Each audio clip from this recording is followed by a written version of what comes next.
우리에게 주신 말씀에 근거하여 애굽에서 믿음으로 살다간 선진들이라는 제목을 가지고 우리가 함께 생각하는 시간을 갖도록 하겠습니다. 코로나19가 다시 유행하고 교회에서 감염자가 발생하는 등 많은 사람들과 교회들이 어려움을 겪고 있습니다. 재난에 두려움을 떨고 있는 국민들의 마음을 위로하여야 하는 정치권이 8월 15일 광복절 행사와 그날 있었던 집회를 계기로 더 심하게 갈등하며 우리들의 마음을 찢어놓고 있습니다. 이런 때에 그리스도인들이 어떤 삶의 자세를 보여줘야 할까요? 믿음의 모습을 보여줘야 하지 않을까요? 믿음으로 이 세상을 살다간 사람들은 이 세상에서 부귀 영화만을 누리고 살다간 사람들이 아닙니다. 도리어 이 세상에서 온갖 고난과 어려움을 겪었습니다. 그러나 그 고난을 통하여 하나님의 은혜와 사랑이 무엇인지를 체험하고 인생을 가치 있게 또 보람되게 살았습니다. 바울 사도와 베드로는 복음을 증거하고 선포하며 꽃길만을 걷다 이 세상을 떠난 것이 아닙니다. 모진 고난을 당하였습니다. 그들은 십자가 처형과 또 도끼로 목이 잘리는 끔찍한 죽음으로 이 세상의 삶을 마감하였습니다. 인간의 눈으로 볼 때 절대 평탄하고 행복한 삶을 살지 않았습니다.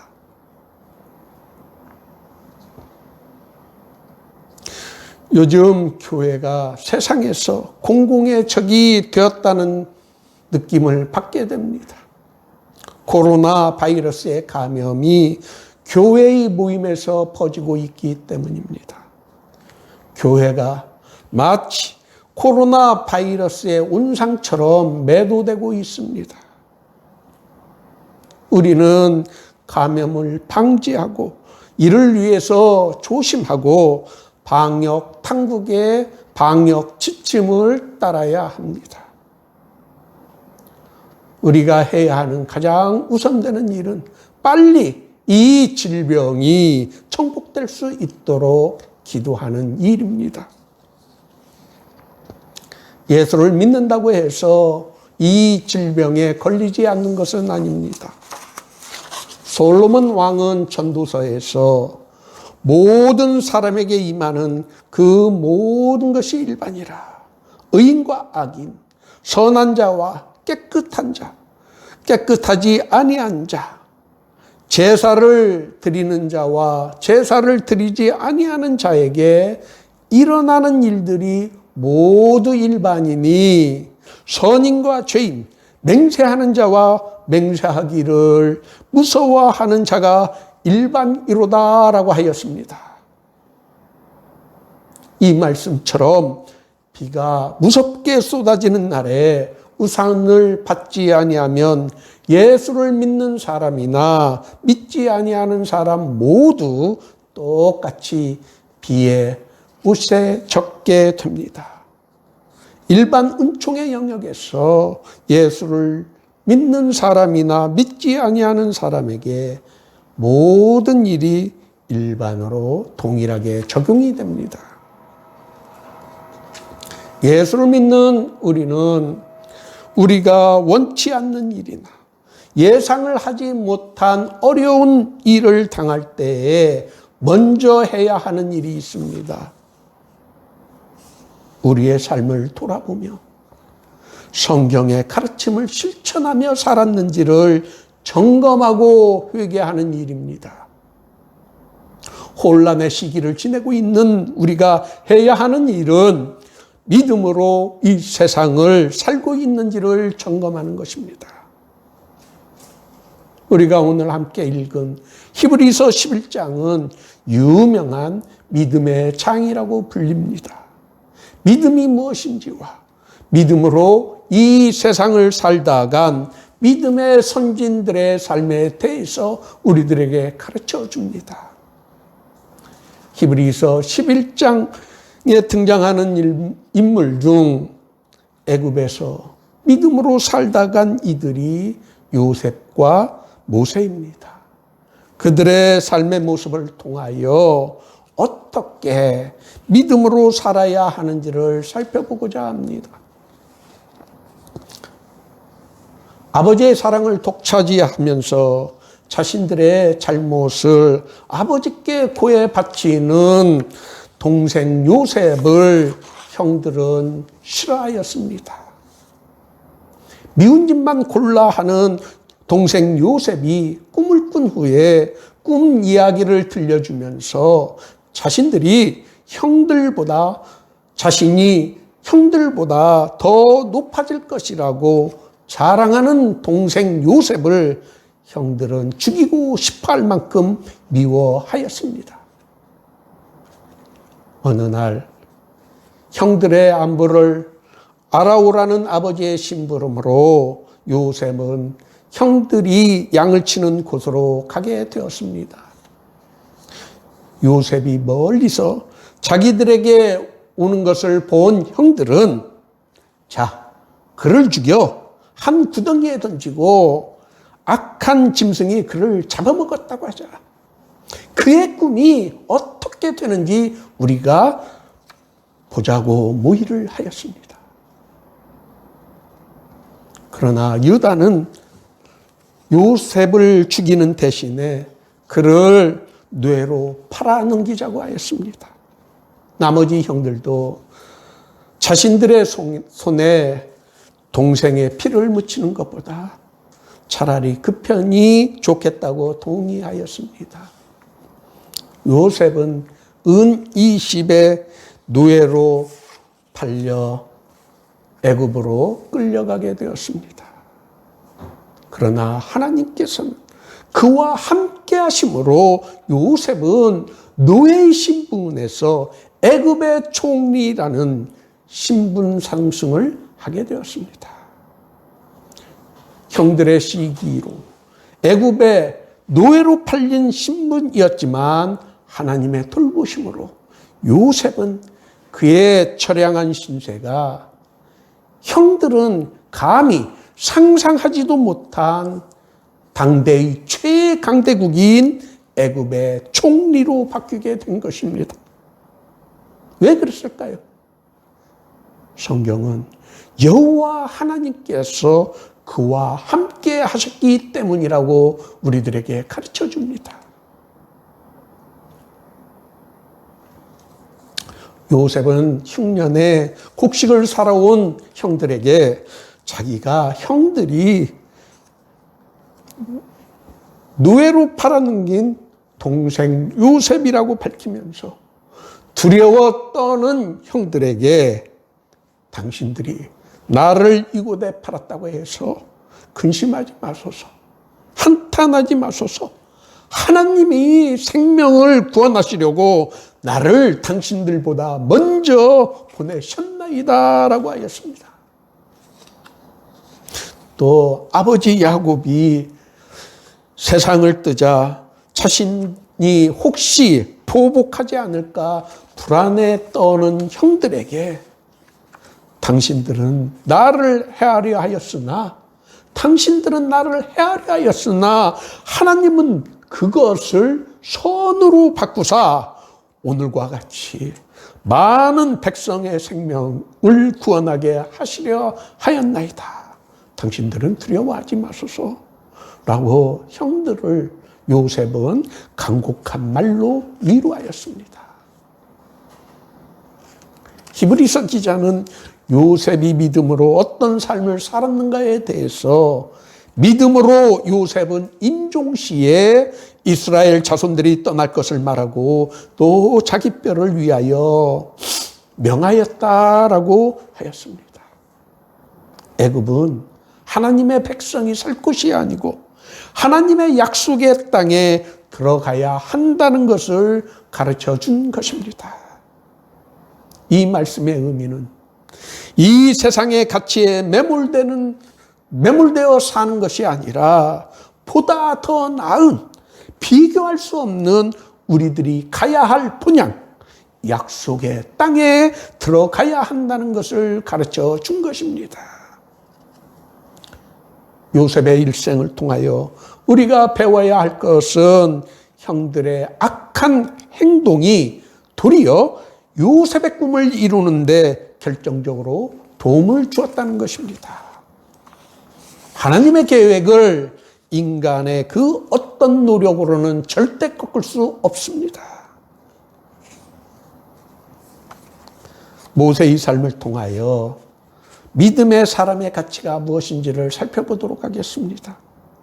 모세가 태어나던 시절 히브리인들, 지금의 이스라엘 사람들은 압제와 박해를 받았습니다. 심지어 태어나는 아이가 사내 아이면 죽이라는 명을 받을 정도로 무시무시한 박해를 받았습니다.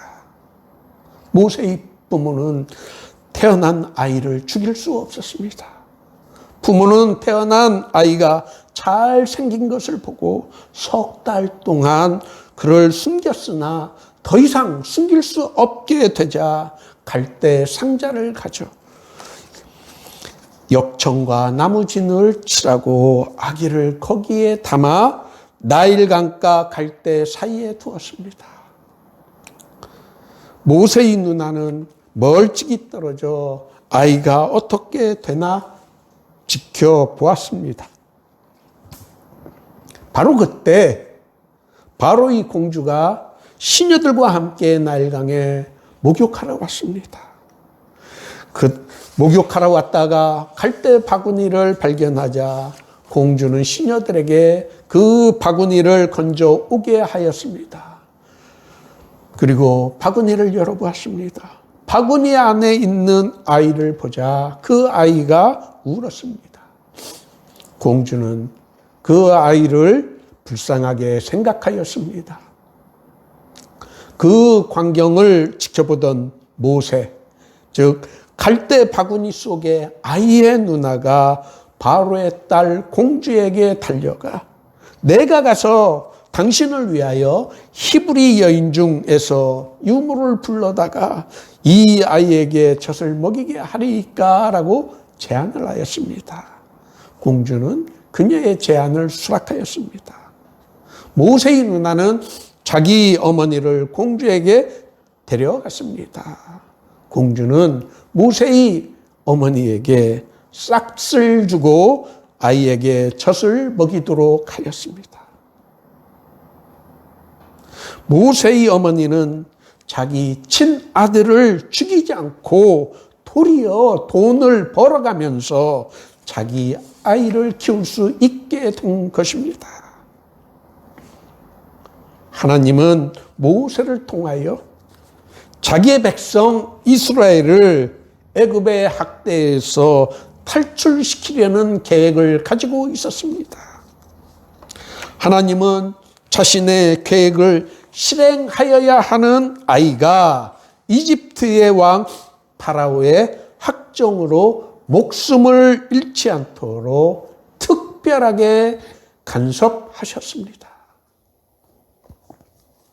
하나님은 도리어 모세를 안전하게 키울 수 있도록 또 필요한 학식을 습득할 수 있는 기회로 바꾸셨습니다. 사도행전은 모세가 애굽 사람의 모든 지혜를 배워 그의 말과 하는 일들이 능하더라라고 기록하고 있습니다. 이처럼 인간의 그 어떤 계획도 하나님의 계획과 섭리를 방해하거나 좌절시킬 수 없습니다. 히브리서 기자가 기록하고 있는 모세의 애굽에서의 삶은 모세는 파라오의 공주의 아들로서 유복한 앞날이 보장된 삶을 버렸다는 것입니다.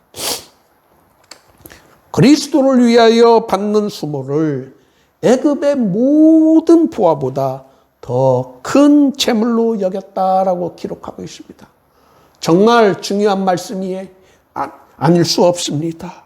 그리스도를 위하여 받는 수모를 애굽에 있는 모든 부하보다 더 큰 재물로 여겼다는 것입니다. 그리스도를 위하여 받는 수모를 이 세상에 어떤 부하보다 더 큰 재물로 여기는 태도가 믿음의 사람의 모습입니다. 여러분들은 복음의 가치가 무엇인지를 보여주며 이 세상을 살아가고 있습니까?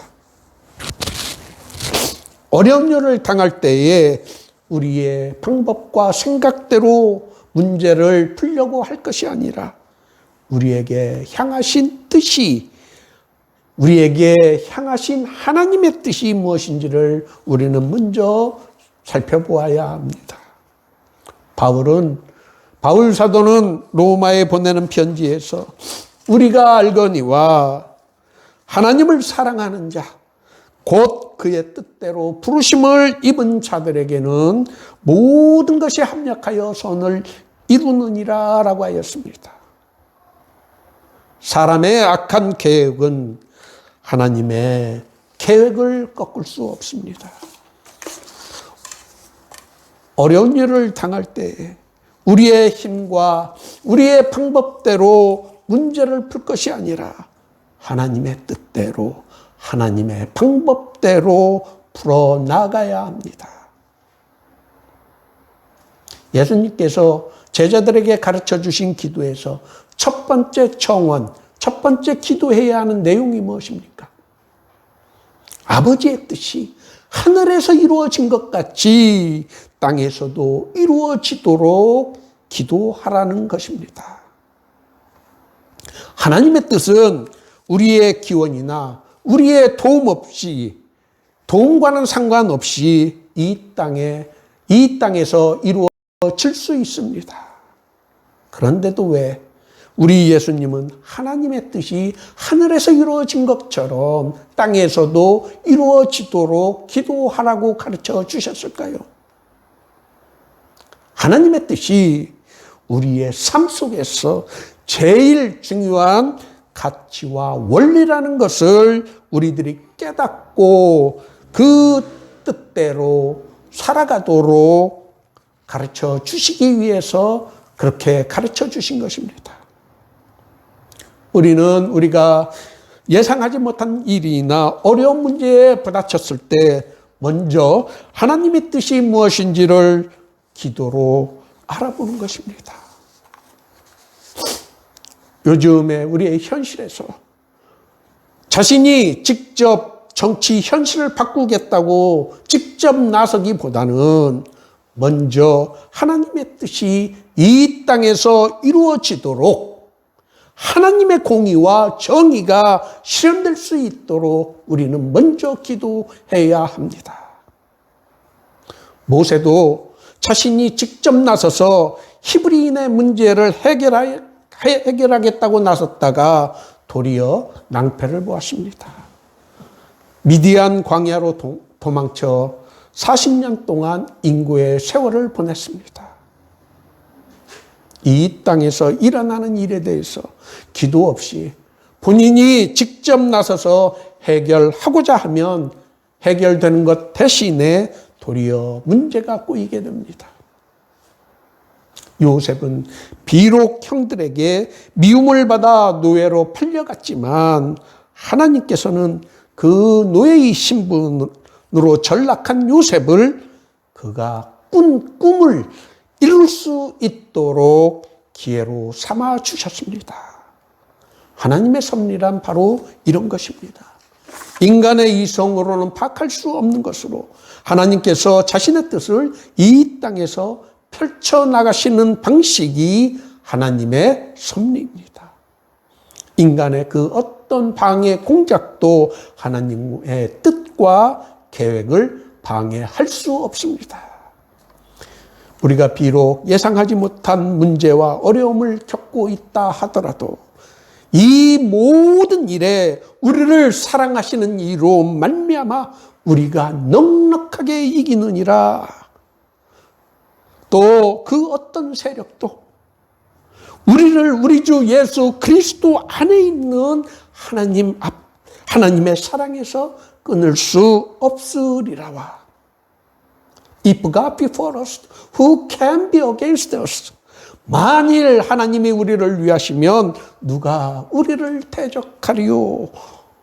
이 말씀들을 확신하는 계기를, 그 계기가 될 수 있도록 어려운 시기를 살고 있는 우리 여러분 모두에게, 또 오늘 모두의 교회 예배에 참석하신 여러분 모두가 이 진리를 체험할 수 있기를 예수님의 이름으로 축원합니다.